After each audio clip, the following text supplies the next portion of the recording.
Today we're going to talk about the fear of illness and death, which I believe is quite common. Hi, Ellie. Yes, it's something that I see quite a lot of, and it can be different sort of sides to it as well. You get those people that come in that genuinely have a worry about becoming ill, but then you also see those that come in that already think they have an illness, and the mind can be so powerful.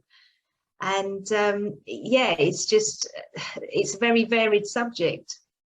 So are you saying that some people might not actually be ill, but they've got some anxiety or some other thing that's going on in their life, which makes them feel that they're ill when in fact they're not? Yeah, definitely. And I think this is where a lot of the anxieties come from, because the part of the brain that we use for imagination can just literally run riot in some of those cases. There's different sides to it. They may be worried that they're going to get ill. They may be worried about how would they cope if they were ill. Obviously, there's the fear of the physical pain. Fear of being sick is a common one, more common than you realise. Then obviously there's fear of hospitals. It could be that's behind the fear. So how do you tease out what the particular problem is and address that?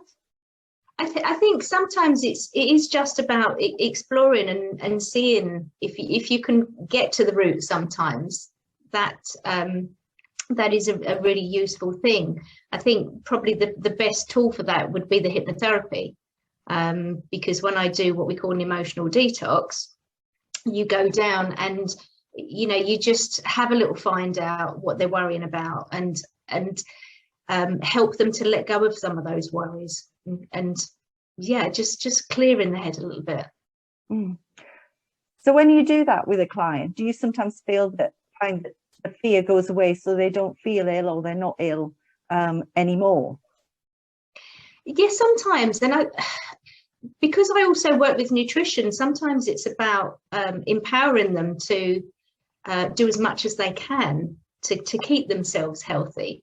And when they've got that confidence that actually they've probably got more control than they realised, because I think control is a big part of this, isn't it? Especially when it comes to the fear of death. That's something that we probably all feel is just out of our control. So if you give people the tools to actually, one, ease their anxieties, and do as much as they can to sort of keep themselves healthy, then that's quite a nice thing, I think, to be able to do for people. Yeah, I can imagine it must be really rewarding. I understand that you've got some issues, or you had some issues around that yourself, and that informed your work. Do you want to tell me about that? Yeah, so it's probably about 18 years ago now. I actually went through a period of time where I had panic attacks and severe anxiety. And I think that stemmed from a time in my life. I was by myself with two young children, and me and my son, we had a really bad upset stomach, and I think it led from there, because I was ill. I felt I couldn't cope with having two children, and basically I managed to physically just floor myself, because my mind had taken over.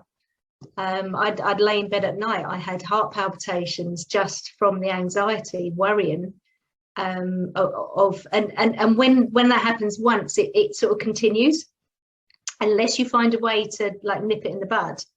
That fear can just grow and grow, and I was experiencing panic attacks. Went to the doctors, did all the physical tests, blood tests, all of that stuff, and obviously they didn't pick up anything. So in the end, I worked with another therapist, and a combination of EFT tapping and flower essences helped me to obviously like retrain my brain so that I could cope. So I used to have these little conversations in my mind, just to keep me going in a very positive direction. And having that, again, having those coping skills and realizing that actually it's in your mind. It is our imagination that's just run wild and taken over. So yeah, but that wasn't a pleasant experience for me, and I'm really glad that since that time I've worked with lots of people who have had similar situations, and I think that's nice, because obviously I understand what it's like to actually, you know, be well and truly on the floor and not know, you know, what to do. And I guess that has informed the work you do with people. That's helped you help other people who have had similar experiences. Yeah, I think just having that understanding and knowing how powerful the mind is, knowing how easily it is to just go from being, you know, living a perfectly normal life. And this, for me, it came out of nowhere. It came out of nowhere. I had a few little sort of anxieties that niggled, and it just grew to this huge situation. So knowing what I know now, it's nice to literally just, you know, nip those fears in the bud before they just get totally out of control, because the mind, you know, the mind is that powerful. Yes, and I think we don't always realize how powerful it is, do we, that we're in that sort of situation. Yeah, absolutely. So when you're working with clients, what do you feel, or what techniques and therapies do you feel are really useful in this area? Okay, so I mean, over the years, I've grown my toolbox, so to speak. I still use flower essences, although I've been working with those for nearly 20 years. The flower essences are useful for day-to-day situations. We make up a remedy. They're particularly useful for children, actually, because they're so gentle and nice to work with.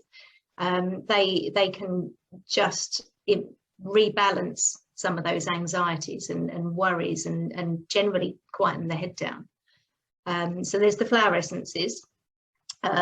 Natural healing, spiritual healing is a great tool as well, because that can literally just calm everything down, settle things down, quieten the mind, and yeah, just bring like a sort of a balance back. So that's quite useful. Probably my favorite at the moment, though, is the hypnotherapy, because it helps us to actually sort of have a change of perspective. And again, because our minds are so powerful, our minds are very good at making something out of nothing. and I find with the hypnotherapy that, you know, the change can be really fast. And that change is generally about how we react to things. And the hypnotherapy can do that. It means that our fears and anxieties are much easier to deal with. Well, Jackie, it's been lovely to talk to you today, and that's been really informative. If you have people on the call who are listening to this who have anxieties or are fears that they want to deal with, what sort of message would you want to give to them and say to them now? Oh yeah, just you know, reach out for help. Don't sit with it. You know, you need to talk to someone, or not talk to someone. Some of my therapies are great because you don't necessarily have to tell me a lot. We can just work, you know, one, to quieten the mind and just calm everything down. But yeah, just, you know, confide in someone, because it can just cause problems. So yeah, just find someone you can talk to and seek some help, because there's so many great therapies out there, so make use of them.